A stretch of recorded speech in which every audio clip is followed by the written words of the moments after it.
안녕하십니까, 박병욱입니다.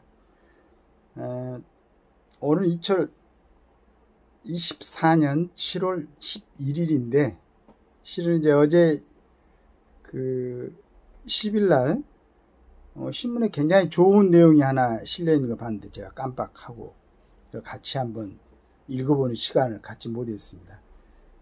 근데 제가 항상 말씀드리지만은 어떤 부분에 대해서 만들어낼 수 있는 좋은 얘기를 또 좋은 내용을 전달할 수 있는 그 정도는 안 되기 때문에 가능하면은 우리 지면상에 좋은 말씀이 나와 있으면은 제가 또 이렇게 어렵지만은 몇 번이고 생각을 해보고 연구해보고 이 정도는 참 또 같이 한번 알아봤으면 좋겠다 이런 생각을 하는 내용을 전달하려고 애를 쓰고 있습니다. 조선 칼럼인데요. 송재훈입니다. 이분은 아마 캐나다 맥메스터디대 교수 역사학을 거기서 이제 강의하고 계신 모양이네요.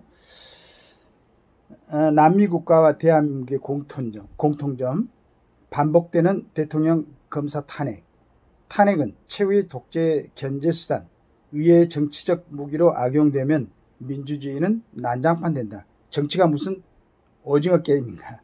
이런 이제 내용과 함께 글을 올려놨습니다. 브라질, 파라과이, 가테말라, 에콰도르, 볼리비아 등 라틴 아메리카 국가들과 대한민국의 헌정사에서 중대한 두 가지 공통점은 무엇일까? 이 나라들은 모두 대통령제 민주주의를 채택하고 있으며 행정부의 수반을 탄핵하여 끌어내린 전례가 있다. 이 두 가지 중대한 공통점을 보면 대한민국의 민주주의가 건전한 민주주의 궤도에서 이탈하여 난명, 중우정치 나락으로 벌써 떨어지지 않았나 우려하게 된다.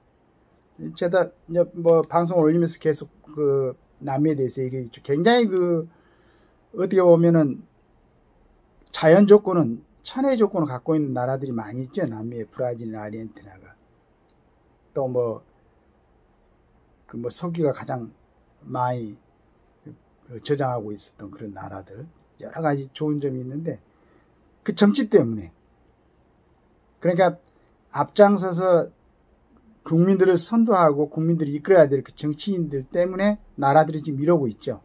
지금이라도 아마 제 생각에는 굉장히 좋은 조건을 갖고 있기 때문에 제대로 정치를 한다면은 언제든지 바로 좋은 나라로 변모할 수 있는 그런 좋은 조건을 갖고 있다고 들었어요.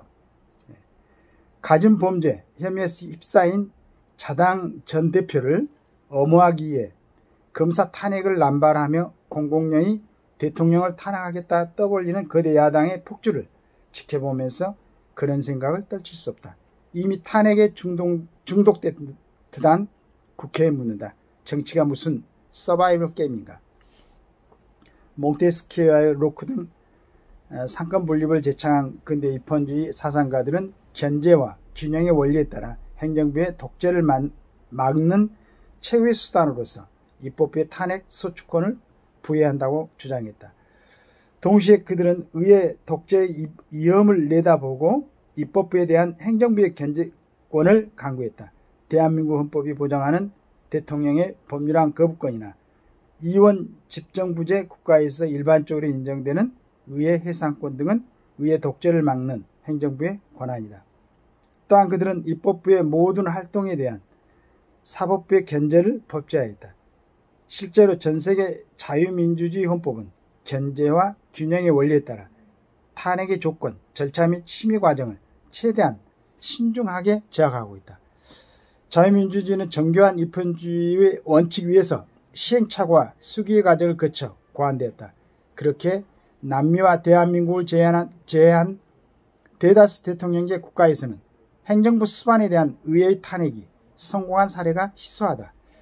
250년의 역사를 자랑하는 세계 최초의 민주국가 미국의 헌정사에서는 오직 3명의 대통령만이 도합 4차례 하원에서 탄핵 소추되었지만 매번 상원의 탄핵 심판에서 최종적으로 기각되었다.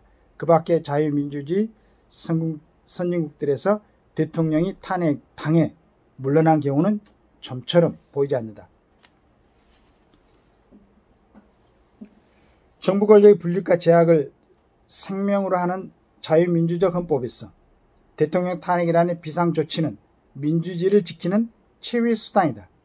극한 상황에서만 외적으로 사용돼야 할 반독재의 극약 처방이란 말이다. 정당한 절차로 국민 다수의 의지에 따라 선출된 대통령을 의회가 쉽게 몰아낼 수 있다면 선거 민주주의의 기본 전제가 무너질 수밖에 없다. 남의 정치의 난맥상에서 확인할 수 있듯 대통령에 대한 의회의 유연적 탄핵 소추권 행사는 이미 군사 쿠데타의 기능적 등가물이 돼버렸다.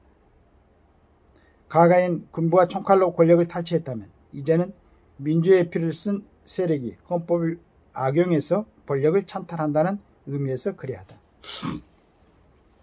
이제 이걸 보고 우리는 보통 처음에 예전에 어렸을 때 공부할 때 5.16 군사혁명이라고 그랬는데 요즘 쿠데타라고 그러죠. 물론 이제 정상적인 헌법이 가동되고 있는데 군사혁명이 일어난다는 것은 비합법적이지만은 그 결과로 실은 우리나라 같은 데는 진짜 제 개인적인 생각이지만은 5.16 군사혁명이 없었으면은 그리고 그때 사회에서도 지금은 이제 그렇지는 않을 수도 있겠지만은 미국에서 군대 편제부터 해가지고 교육 모든 시스템 미국으로부터 들어가지고 전두환 대통령도 대입 때인가요? 노태우 대통령도 마찬가지고 미국 가서 공수특전단 훈련도 받고 오셨죠. 그저께인가 잠깐 어디 보니까 전두환 대통령이 그 파라드로 지금 낙하산 타고 공수 낙하하는 사진도 나왔던데 그리고 전두환 대통령이나 노태우 대통령이 1950년대 육사에 입교를 했어요. 일반적인 상황이라면 저도 지금 생각하는데 대단한 분들이다.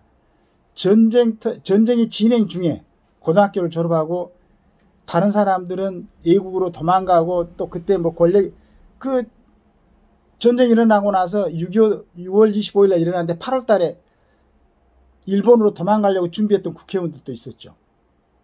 그런데 그때 고등학교 3학년을 마쳤던 전두환 그 다음에 노태우 이런 사람들이 육군사관학교에 들어간다는 것은 즉 말해서 전쟁 시 육군사관학교 들어간다는 것은 전쟁에 참여하겠다는 의사입니다. 이런 분들이 직접 전쟁에 참여는 안 했지만은 그래도 목숨을 걸고 국가를 지키겠다는 그런 의지는 보였었죠. 요즘 군대도 갔다 오지 않는 사람들이 그래서 저는 다시 한번 주장하고 싶은 게 반드시 대통령이나 그 다음에 정부의 일정 이상의 공무원들, 그 다음에 정치하는 사람들, 국회의원들, 강력자치단체장들 반드시 병력을 필요한 사람들만이 이거 헌법으로 안 되면 법률로라도 바꿔야지. 제 생각입니다. 요즘 보니까 국가에 대해서 너무 신경들을 안 쓰는 것 같아요. 정치하는 사람들이. 오로지 자기들 밥그릇.